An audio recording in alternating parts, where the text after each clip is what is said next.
Hey everyone. Before we dive into today's story, I want to ask you something first.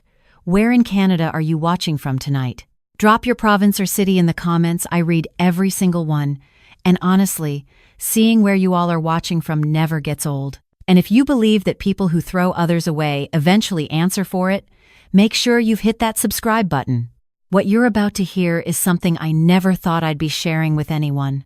The flight from Kelowna back to Victoria was only 50 minutes, but sitting in that window seat, watching the Okanagan Valley disappear below the clouds, I remember thinking how much I was looking forward to coming home. 4 weeks. I'd spent 4 weeks sleeping on my sister's pull-out sofa, helping her care for our mother after a hip replacement that the doctor said went well but recovery from which was anything but smooth. My mother was stubborn in the way only women of her generation could be, refusing physiotherapy, negotiating with her medication schedule, demanding real butter on everything. By week 4, I was exhausted right to my bones. I was 62 years old. I'd spent 31 years as a registered nurse at Victoria General, retiring 2 years earlier with a pension I was proud of. My husband and I had lived in the same character home in James Bay since we bought it in 1998, one of those beautiful old craftsman houses near the waterfront, the kind with original fir floors and a porch that caught the afternoon sun. My husband had always talked about renovating it into something more current, but I loved it exactly as it was. I thought we did. My husband, Gerald, ran a mid-sized property development firm successful enough that he drove a new truck every 2 years and golfed on weekdays when the mood struck him. We'd built everything together from the very beginning, back when he was working for someone else's company and I was doing overnight shifts to cover the mortgage. 31 years. We had a son who lived in Calgary, a daughter finishing her PhD in Halifax. We had what looked, from the outside, like a genuinely good life. I took a cab from the airport rather than asking my husband to pick me up. I'd texted him my arrival time and he'd replied with a thumbs-up emoji, which I thought nothing of at the time. I dragged my suitcase up the front steps, reached into my coat pocket for my key, and put it in the lock. It turned a quarter of the way and stopped. I frowned and pulled it out. Same key I'd used for 26 years. I tried again, more carefully, the way you do when you think maybe the problem is you. Nothing. The tumblers wouldn't catch. I stood on my own front porch in the thin March rain with my suitcase and my confusion and rang the doorbell. I heard footsteps. Light ones, quick, unfamiliar. The door opened. My husband was standing there, but he wasn't the man who had kissed me on the forehead before I drove to the airport 4 weeks ago. This man's expression was closed, like a shopfront after hours. He was wearing the fleece robe I'd given him 2 Christmases ago, and there was something wrong about the way he was standing in the doorframe slightly sideways, like he was trying to block my view of the interior of my own house. "Margaret," he said. Not Maggie, the way he'd called me for 3 decades. Just Margaret, flat as a receipt. "Gerald." I looked at the door, then back at him. "My key doesn't work. I had the locks changed." I stared at him for a moment, waiting for a punchline or an explanation. Neither came. And then I heard it, a voice from somewhere inside, from the direction of the kitchen, our kitchen, where I had made 1,000 Sunday breakfasts. "Jerry? Is everything okay? Your coffee's getting cold." She appeared a moment later, stepping into the hallway behind my husband's shoulder. 20-something, maybe 30 at the absolute outside, with the kind of effortless polish that takes real money to maintain. She was wearing my grandmother's cardigan. A hand-knit thing, oatmeal-colored with wooden buttons, that my grandmother had made herself and left to me when she passed. I kept it on the hook by the bedroom door. I wore it on cold mornings when the house hadn't warmed up yet. She was wearing it like she'd already decided it was hers. I recognized her. Her name was Amber, and she was the marketing coordinator at my husband's firm. I'd met her at their company dinner in November. She'd shaken my hand and told me I must be so proud of everything Gerald had built. "Oh," she said now, glancing between my husband and me with an expression of practiced sympathy. "This must be the ex-wife." The words hit like cold water. My husband stepped outside, pulling the door shut behind him, leaving her inside. We stood on the porch in the rain and he crossed his arms and looked somewhere over my shoulder. "Gerald, what is going on? Why is that woman in our house? Why is she wearing my grandmother's—" "Margaret, don't." His voice was tired, as if I were the problem. "I filed the papers last week." My lawyer's been trying to reach you, but you had your phone off half the time up there. You filed for divorce without telling me? I didn't think it would come as that much of a surprise. Things haven't been good between us for a long time. I stopped, breathed. The rain was picking up. Gerald, I was caring for our mother. I was gone 4 weeks. I know. He said it without any visible feeling. The settlement offer is straightforward. The company is in my name, always has been. The James Bay house too, I refinanced it 2 years ago. Just my name on the new mortgage. The cabin up island is mine as well. You've got your nursing pension. That's not nothing. I couldn't form a complete sentence. I supported you for 31 years. I worked overnight shifts when you were building that company. I organized your office moves and entertained your clients and I appreciate that. I really do. His voice carried zero appreciation. But let's be honest, Maggie. You've been coasting, retired at 60, puttering around the house. Amber understands what it takes. She's driven. She's 30 years old. That's not what this is about. It was entirely what it was about. He went back inside. A man I'd never seen before appeared at the side of the house. My husband had apparently hired someone to ensure I actually left. There was a cardboard box on the porch, which I hadn't noticed in my shock. A few pieces of clothing. My reading glasses.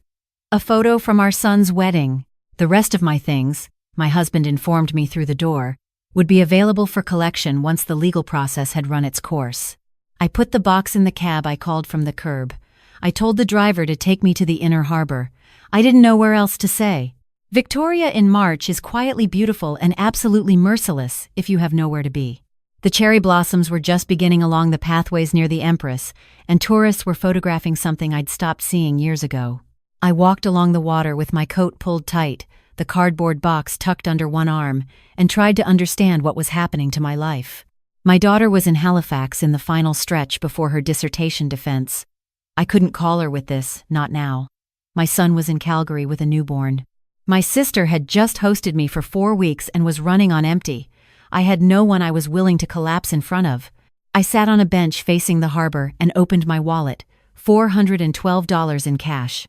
My personal checking account, which I checked on my phone with shaking hands, showed less than $300. I'd been drawing it down while away, assuming our joint account would carry us as it always had. I opened the joint account. Transferred to personal, Gerald's notation read. 2 days ago. $412 and a cardboard box, 62 years old. I'm not ashamed to say I cried. I sat on that bench while seagulls wheeled overhead and float planes came and went across the harbor, and I cried until I was empty. Then I did what my mother always told me to do after a good cry. I blew my nose, straightened my spine, and started thinking. I opened my wallet again, looking for nothing in particular, just the reflex of a person taking stock. My expired nursing ID, my library card, a photograph of my father, and behind the photograph I felt it before I saw it, a different texture, stiffer than the old receipts card. I pulled it out. It was old. The corners were bent, and the cream stock had yellowed to the color of weak tea. On the front, in clean serif type, Hartley Creative Estate. Below that, an address on Fort Street in downtown Victoria. And below that, in my father's handwriting, his careful, precise printing, the hand of a man who'd spent his whole life drawing things to scale. For Maggie. When the time comes. On the back, again in his hand, account reference WHB, 1961. Not until you truly need it, love. My father, William Harold Belanger, had died 6 years ago. He'd been a quiet man, a draftsman by trade, retired from the provincial government after 30 years of service. In his spare time, from when I was a small girl, he painted. Landscapes, mostly. The coast near Ucluelet, where he'd grown up. The mountains above the Whistler Valley. The birch stands along the edges of northern Ontario lakes from a cross-country road trip he and my mother had taken in 1977. He painted on weekends and evenings at a folding table in the garage, and he gave paintings away more often than he sold them. I had 3 hanging in the James Bay house, and I'd always loved them for exactly what they were, evidence that my father had been paying close attention to the world. He had never once mentioned Hartley Creative Estate. It was too late in the day to go there. I used my debit card at a modest hotel on Douglas Street 2 nights, which was what I could afford, and I sat on the edge of the bed with my father's business card and his photograph and tried to remember every conversation we'd ever had about his painting, searching for something I might have missed. I found nothing. He'd always called it his hobby, something to keep the hands busy in retirement. I had believed him completely. The next morning I was on Fort Street before 9. Hartley Creative Estate occupied the upper floor of a restored heritage building, the kind with pressed tin ceilings and tall windows that let in great sheets of Pacific light. The reception area had the feel of a place accustomed to holding something valuable. Unhurried, well-maintained, with original artwork on the walls that I slowed automatically to look at. One painting stopped me cold. A coastal landscape, dark spruce against a pewter sky, the ocean at low tide, a single heron standing in the shallows. It was unmistakably my father's work. I knew his hand the way you know a family member's voice on the phone before they've said their name. The receptionist looked up when I came in. "Good morning. How can I help you?" My father gave me this. I held out the card. His name was William Belanger. I don't know if your record's still, it's been 6 years since he passed. She took the card, read both sides, and looked up at me with an expression I couldn't quite name. Careful, attentive, the way people look when something important is happening and they're trying not to show it. "Please have a seat, Mrs. Calloway. Margaret Calloway." "Mrs. Calloway, can I get you some tea while you wait? I need to call our director." She brought me tea in a proper ceramic mug. While I waited, I studied the painting on the wall and felt my father somewhere close. 8 minutes later, a woman in her early 60s came through a side door. Silver-streaked hair, a linen blazer, the measured walk of someone who spent her days making careful decisions. She introduced herself as the estate director and asked me to follow her through. Her office overlooked Fort Street. The walls held more of my father's paintings, some I recognized immediately, others I'd never seen. There was a framed photograph on the credenza that made me stop breathing for a moment.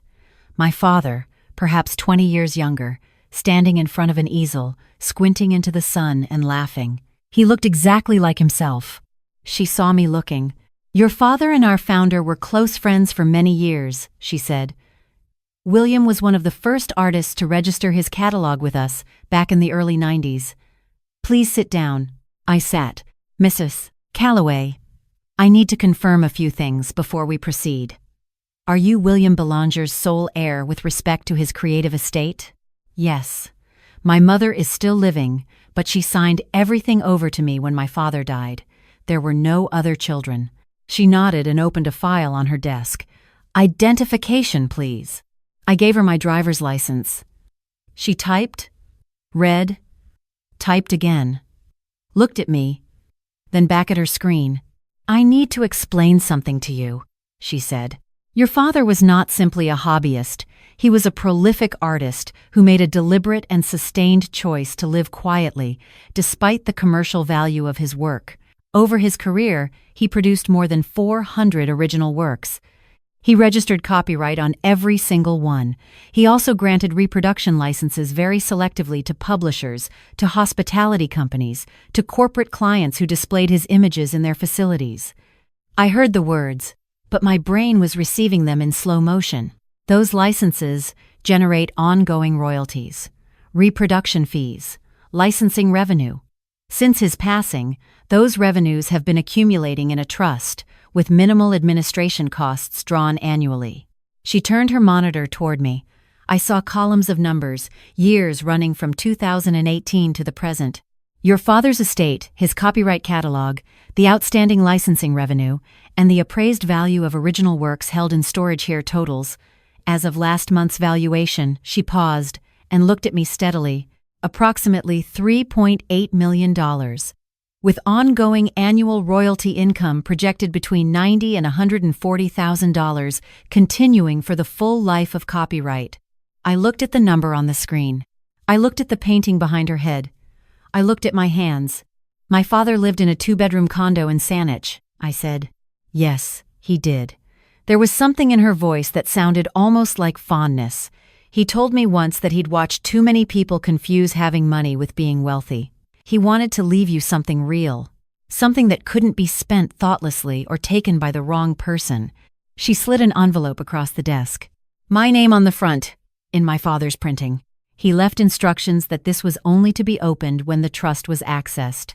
The trust could only be activated under two conditions, either at your 65th birthday or in the event that you presented that card in circumstances of genuine financial hardship.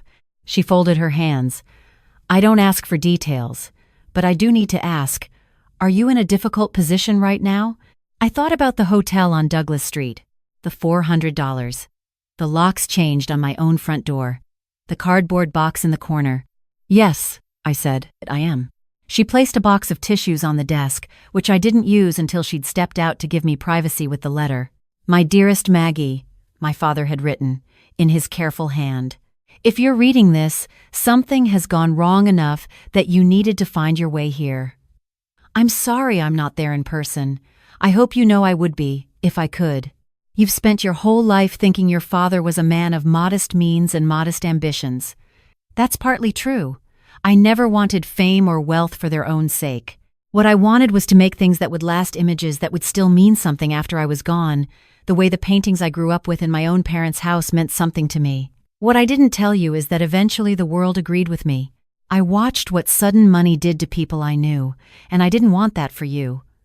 So I waited. I wanted to give you this at a moment when you were old enough to have judgment, young enough to have time, and clear-eyed enough to know what truly matters. You are a person of enormous capability.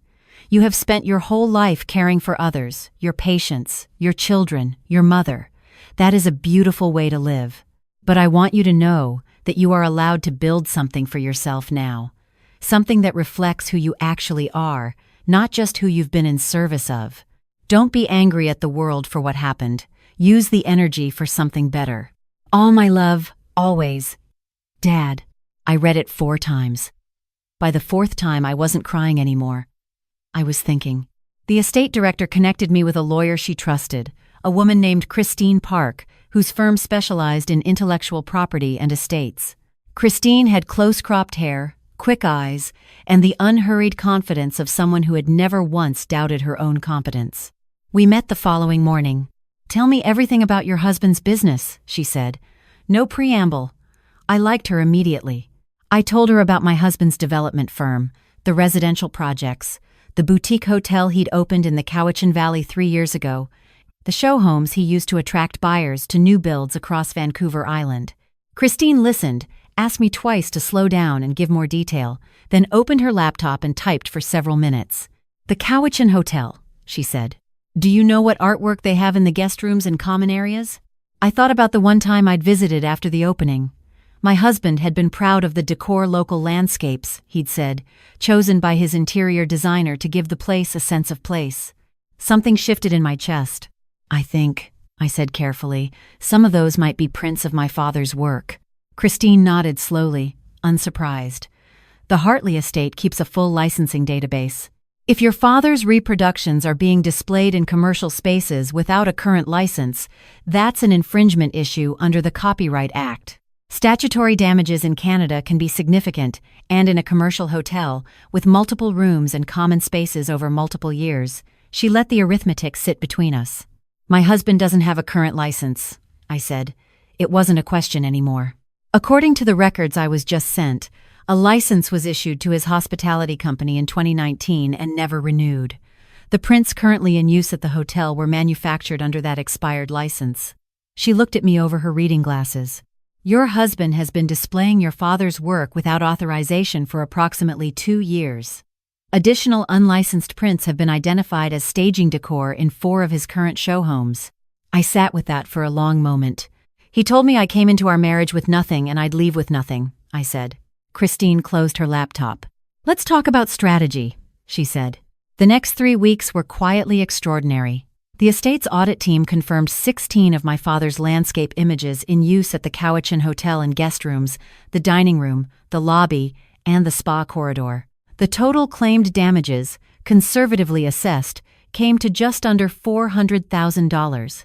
Not a company-ending amount, but deeply inconvenient to someone who, as Christine discovered through public filings, had recently leveraged every existing asset to finance a new waterfront development in Nanaimo. Everything was tied up. The timing could not have been worse for him. Christine sent the cease and desist through a numbered company registered to the Hartley estate. My husband's name appeared nowhere in our documentation, neither did mine. I found a furnished apartment in Fairfield and began rebuilding from the outside in. I let myself buy things slowly, a proper winter coat, a coffee maker I actually liked, a set of dishes that weren't chosen by committee. I called my daughter in Halifax once her dissertation was defended and she had room to hear it. She cried, then said several things about her father that I won't repeat, and then told me she was proud of me. My son flew out for a long weekend in June, and we walked the waterfront and ate fish and chips at the harbor, and he said I seemed lighter. I thought that was exactly right. 22 days after the cease and desist was filed, my phone rang. Unknown number. Margaret. My husband's voice. I hadn't heard it since the front porch in March. Gerald, I need to meet with you. He sounded strained in a way I'd never heard before, like a rope with too much weight. I'm dealing with a legal situation and I thought you might know someone. From the hospital, from your community work, someone in the arts, maybe. Someone who could talk to this estate and explain it was an oversight. What kind of legal situation? Copyright. Some organization is claiming I've been using artwork without a license at the hotel. The damages they're asking for, he exhaled. The timing is terrible, Maggie. Everything's committed to the Nanaimo project right now, and if you know anyone who could help. I let a silence sit there between us. You want me to help you? We were married for 31 years. That has to mean something. It did mean something, I said. And then you changed the locks. I know I was harsh. Amber, he stopped. Amber's not in the picture anymore. Of course she wasn't. I'll meet you, I said. Tomorrow. The Empress Tea Room, 2 o'clock. I arrived early and chose a table by the window. I wore the navy blazer I'd bought the week before, my new reading glasses, and I ordered afternoon tea because the occasion seemed to call for it. I had my father's photograph in my bag, which I can't entirely explain, except that it felt right to have him there. My husband arrived looking like a man who had not been sleeping, thinner, his collar slightly off. He sat down without ordering anything and put his hands flat on the table as though steadying himself. Thank you for coming. Of course. He explained the situation in pieces, the way people explain things when they're afraid of the full shape of them, the estate he'd never heard of, the images in the hotel, the expired license he'd apparently never thought to renew, $400,000 in potential damages, and his lawyer believed the estate would pursue maximum if he contested. I thought you might know someone who could intercede, he said again. Explain that it was simply an oversight. You were always involved in those hospital arts fundraisers, someone with a connection. Gerald, I said, the company that owns those image rights is called Hartley Creative Estate.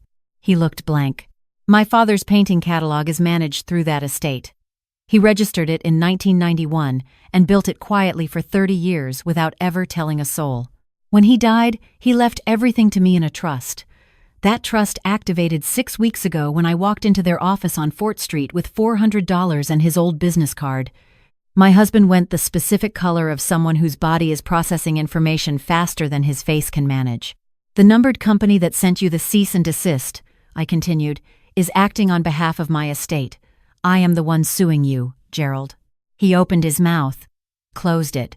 Your father, he said finally. The man who drove a 15-year-old Civic and gave paintings to his neighbors. The same one. He was worth $3.8 million in catalog value with ongoing royalties. Yes. I lifted my teacup. He chose to live quietly. He thought it was more honest.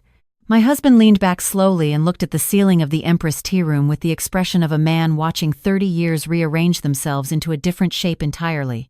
The whole time, he said, very quietly, I was using his paintings in my hotel, his actual work, without a license. For 2 years. I didn't know. No. But the Copyright Act doesn't require intent. Your lawyer can walk you through that. He looked at me then, really looked at me, the way he hadn't in years. What do you want? From the divorce.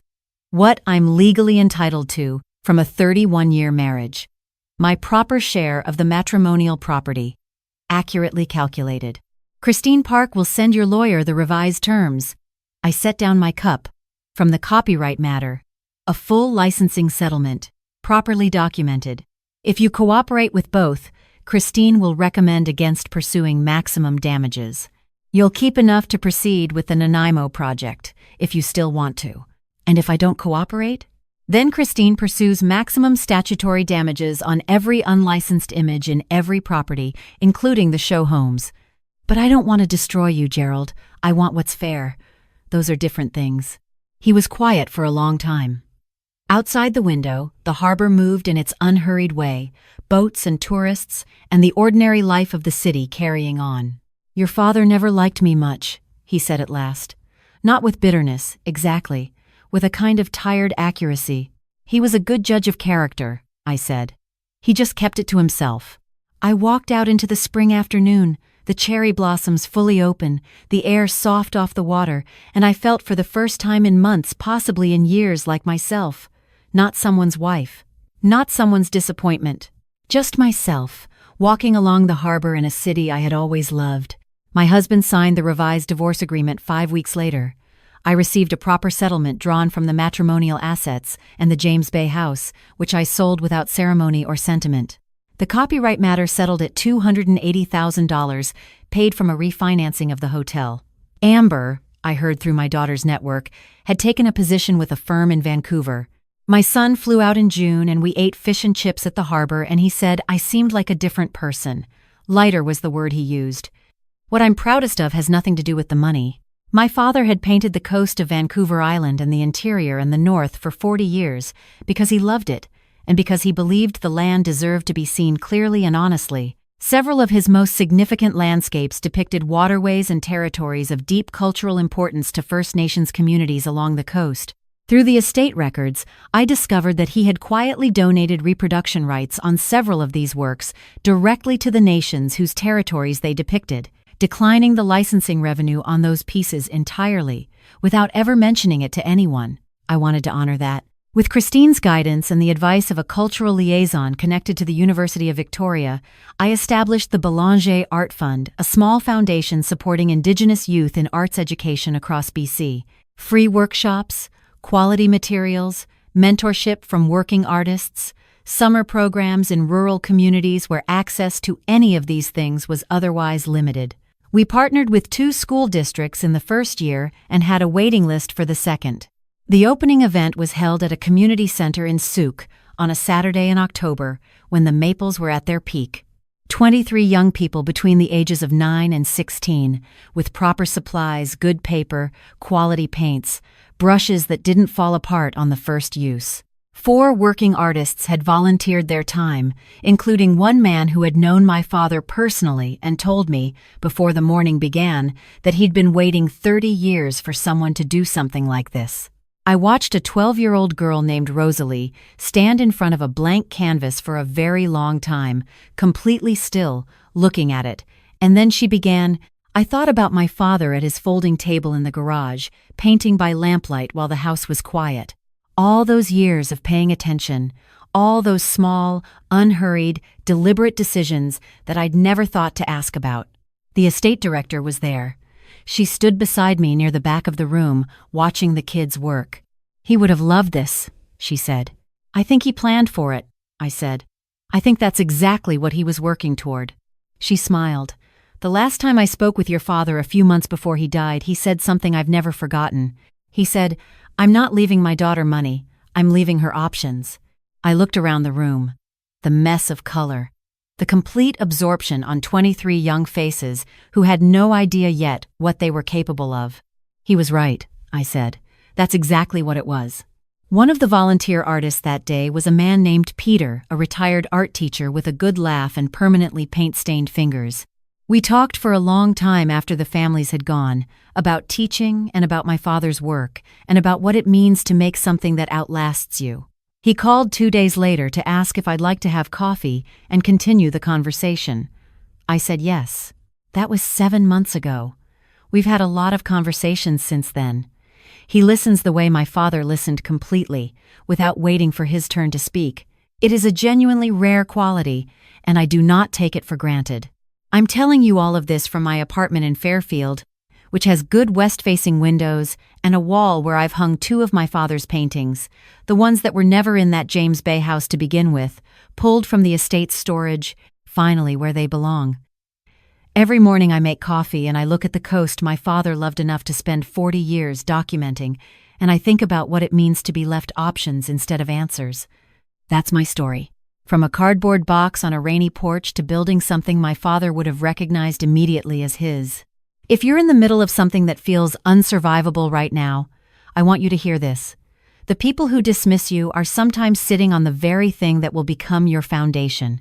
They just don't know it yet. If you enjoyed this, please give it a like. It genuinely helps more people find these stories. And I really do want to know, where in Canada are you watching from tonight? Drop your city or province in the comments below. And I have a question for you. When someone you trusted completely betrays you, do you pursue accountability, or do you let it go and simply move forward? I read every comment and I genuinely want to know what you think. Hit subscribe if you haven't yet. I have more stories coming that I think you're going to want to hear. Take care of yourselves out there. This is Twisted MST Stories, and I'll see you in the next one.